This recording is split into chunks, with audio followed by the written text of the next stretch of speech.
was out here warming up. Joe, that you got through training. Yeah, they're both of them. Those guys are good. Reed is a little further out.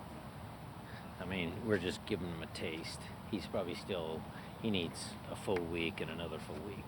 But your assumption that right now is Joe will be available. Well, let's see how he feels after today.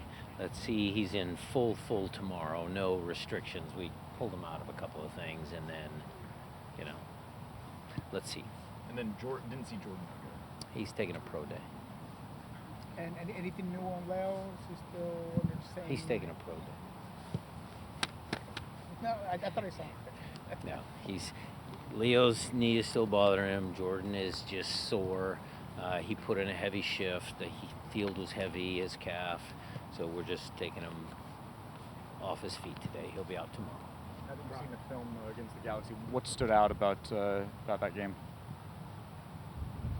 Other than the fact that, look, again, I'll start with this. We tried to set it after the game, the message to the players, the fans, everybody that's watching, everybody that knows soccer. So we're in last place. We couldn't score. But if you watch that game, the Galaxy, the team that's in first place, didn't play us off the park. They had a moment of quality, or maybe Steph was a little rusty. First 5 minutes, they were on top of us, slow starts, that's on me. But how does that look on the film? Looks like we created a lot of good chances and just couldn't finish. So is that instill confidence that the attack is sort of getting its way here? Well, it's instilling some confidence because, again, the film that we showed, the chances that we had, along with some of the reality-based clips from this morning, certainly show that the team has performed well in certain spots on the field. The one area of the field that we haven't performed well is probably where it matters the most, inside the 18-yard boxes on both sides. And how does competition always plays into it, right? But right now, given you're in last place, you got to score, get a result, I should say. What's the message about competition going in now? Do you wrench it up? Well, the message, it's a good question, Maz, because you guys have asked me about lineup changes and stuff like that. We haven't had one consistent lineup throughout the first set of games. And then we train with Obed in there all week long, then we got to throw Cody, and it kind of puts a wrench in things. There's certain things that I want to see that certain players have earned over the course of their time here, but certainly if it ain't going to work against Montreal, you might see some more changes.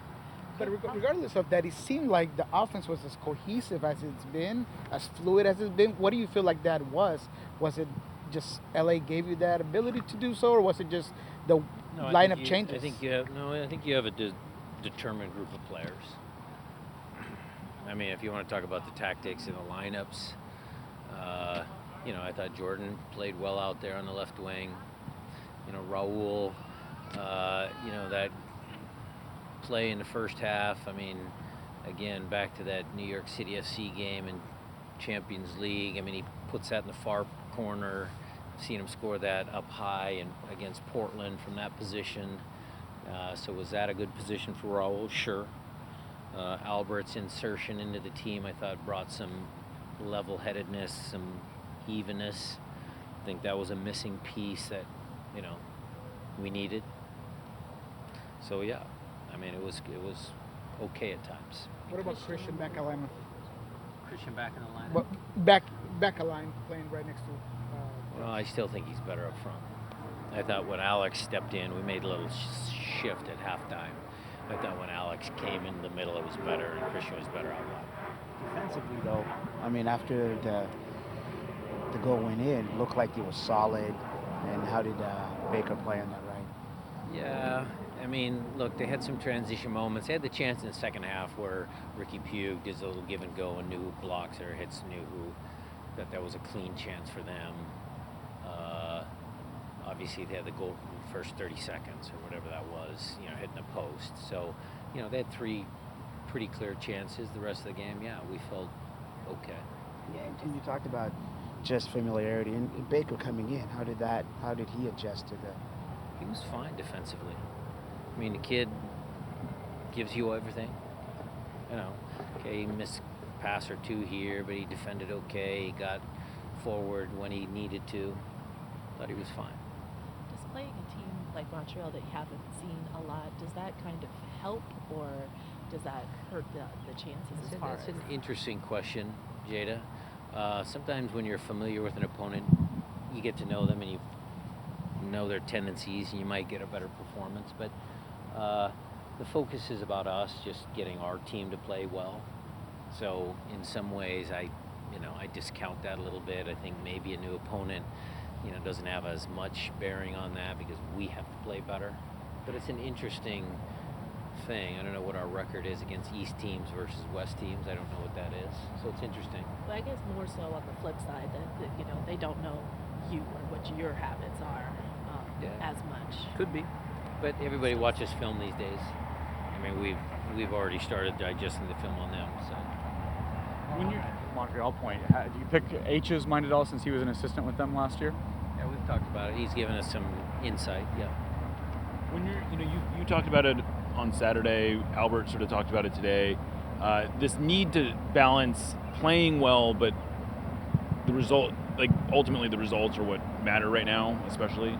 How do you go about balancing that messaging where they're building some urgency, but not without discounting the positives? The urgency has been there the last 3 games. It's just the amount of positive stuff that you can show and dwell on and accentuate and be positive with. That's kind of the tricky one, because you don't want to show them, Steph's mistake or the sloppy defending inside the 18-yard box. You can't really kill them all the time without giving them something of, hey, okay, a little bit of an error there, but you guys did this. The game, a couple, talking about Albert, that goal that we took on the free kick, where Albert's on the outside of the wall, his job is to go for knockdowns. I mean, yeah, we showed that one because it is that reality-based, you need to do better.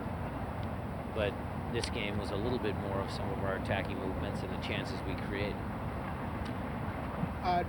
Regardless of Jordan having probably the best game so far, that last play, he falls to the ground. You could tell how much it was difficult for him. Thinking of that, is that somewhere where you'd let him process it, or because of how much probably pain and frustration he's having, you go have a talk with him, sit down? We've had multiple conversations with Jordan about his confidence. Been training with him extra. He feels bad about that play. And I know on social media, I know he doesn't look at it as much, but I certainly looked at it. I mean, look, if he puts himself in those situations a bunch of times, he's going to score a bunch of goals. It just so happened when the team is struggling, there's already some building pressure on him because he wanted to play center forward. It's all coming together. And yes, we need to help him. Can pro days be mental too, for mental rest? I said, let me make sure I'm clear on the pro day. He's not taking a day off. Well, okay. But yes, let me explain. It's a valid question. So he did have some calf tightness, and so I kind of said it tongue-in-cheek. Sometimes I say that if they need a little rest physically. But you are absolutely correct, Jada, that sometimes taking themselves off the field is certainly a good mental recovery. Absolutely. Is moving him to the left, I realize that it's not as simple as, a one-to-one decision, but does that help relieve some pressure? I mean, it looked like he was just more active. It seemed like he responded to being on the left, both in that game and frankly at the end of the San Jose game.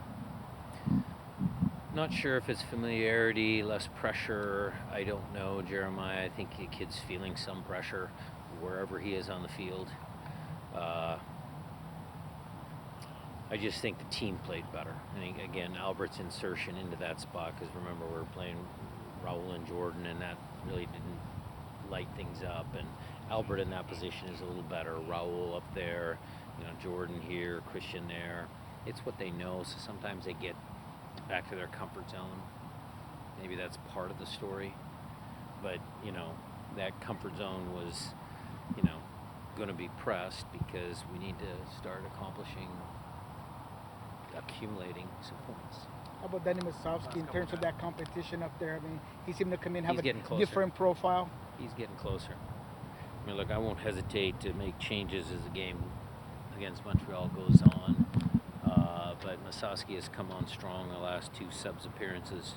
Had a few more minutes this last game, and I won't hesitate to use him again. Thinking about your current record, you've been able to overcome these types of lulls in the past. What did you do in the past to overcome these, and what do you plan on doing in the future to, you know, change the narrative? Well, look, we're pretty confident in how we operate. There's certain tweaks, there's certain details. We comb through all the little things that add up to, you know, winning and losing in this league. We'll cover all that. Coaches haven't got a lot of rest. We don't get to take 4 days off, Jada. And we'll figure it out.